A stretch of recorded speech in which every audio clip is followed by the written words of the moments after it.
Hey everyone, thanks for stopping by. Today we're going to talk about the preseason give you a preseason preview of the North Carolina Courage. And honestly, I think North Carolina Courage is one of the hardest teams to figure out going into the season because they seem to be making lots of moves. Some of them make sense, some of them may not make sense so much. They've had an interesting couple of years actually, and to tell you the truth, that's an organization that could have used my skills to tweak their system, fix their system, and maybe design a new system for the players they actually have on their roster instead of the fantasies running through that organization. But I digress. Okay, so they did not have just a little roster refresh. They had a full-on reset, it looks like. New coach, major player turnover, big names out, lots of new faces in. So the question is simple.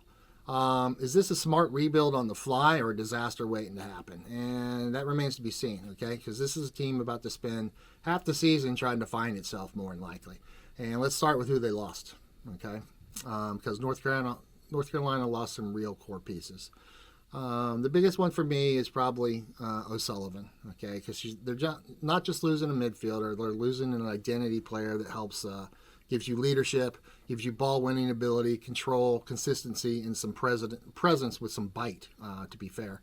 And for years, she's one of the teams that made this team feel like North Carolina. Now she's gone. And she's not the only one. Let's go through. Let's see. Murphy is gone. Kaylee Kurtz is gone. Victoria Pickett is gone. Sydney Collins is gone. Lucy is gone. Speck is gone. Pinto is gone, and there's a few more. That's a lot of minutes, though, that just went out the exit door. A lot of experience, and a lot of your chemistry just went with that. So what did the Courage do? They reloaded as best they could so far, and I'm sure more moves are coming. The big move, I guess, is for bringing in Sheridan, okay, which is a huge move for them to bring in a goalkeeper of that ability, and that's a person that can keep them in games because they're going to need that. They also added... let's see. They got Lauren Thompson. They got Okafor.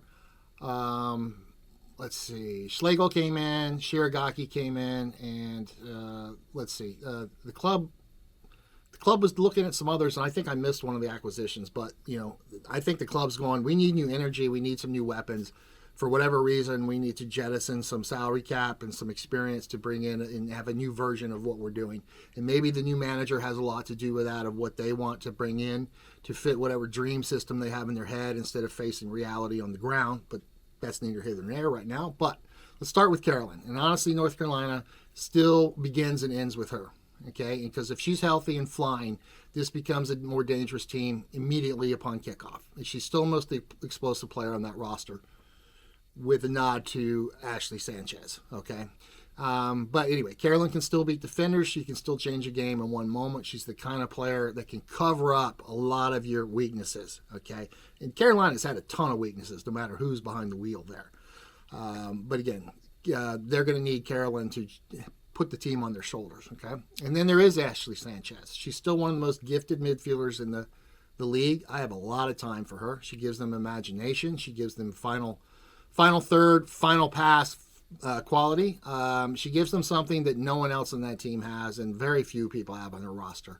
I think Sanchez was absolutely misused in Washington, which is nothing on them. They had their plan they want to go with, and sometimes that happens with the good players. But to get the best out of Sanchez, you have to make some allowances in your system. And teams are not doing that. North Carolina really still didn't look like they did that for her last year. But if you give her that freedom, she will burn teams for you and win you games. But what do I know? I've only been doing this crap for 40 years. So, and maybe the most important, sign up for the whole setup now is Matsukubo, okay? Because with O'Sullivan gone, she can't be a promising player anymore. She's got to step up and do some real damage for there. She needs to be a centerpiece of this team, part of the core spine and everything like this. So if she keeps rising, North Carolina can stay dangerous. And if she takes another step, maybe they become more than dangerous. Maybe they become scary because we still have players like Vine. We still have players like Roush, Macy Bell. And those are important pieces too. And they're players who now have to help stabilize everything around them with all the turnover. So that's the real Courage story, though. Top end talent, yes. Questions everywhere else, also yes. Because this team absolutely has names with Carolyn, Sanchez, Matsukupo, Sheridan, Vine, etc. And that's enough talent to make some teams nervous, going into the week-by-week game. But talent on paper, as we all know, is not the same as performance week in and week out. And this league is unforgiving.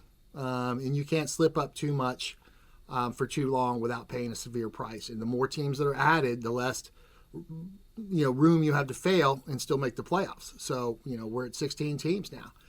And so here's my hot take, really.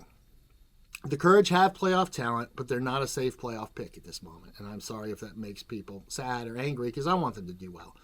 The upside is real, though. If Carolyn is healthy, if Sanchez is sharp, if Matsukupo keeps ascending, and getting better week in and week out, and the newcomers settle fast, which is always the question, and rarely happens the way you want it to go, they could absolutely be a problem for other teams.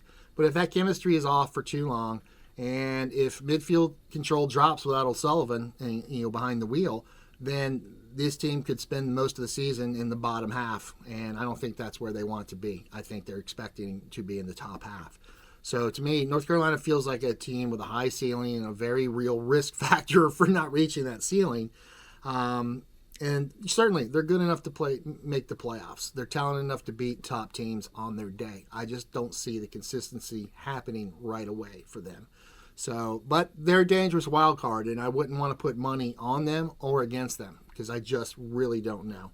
So I don't think they're going to be boring, and I don't think they're going to be predictable. I think they'll be fun to watch. They're just probably not going to be settled, and you won't know what you get week to week.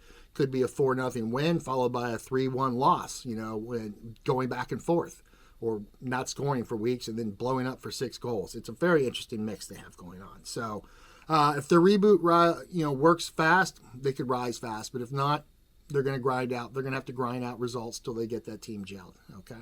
Anyway, thanks for stopping by. That's North Carolina Courage.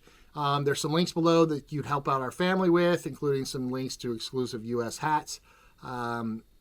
We've been going through it for a year and a half. My wife's been battling a stage 4 incurable cancer, and life sucks sometimes, to be truthful.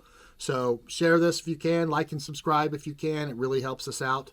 And again, hey, North Carolina, I'm available for analyst work to retool your system still. I do have some interviews coming up, so time's a ticking. Take care. I'll see you in the next video.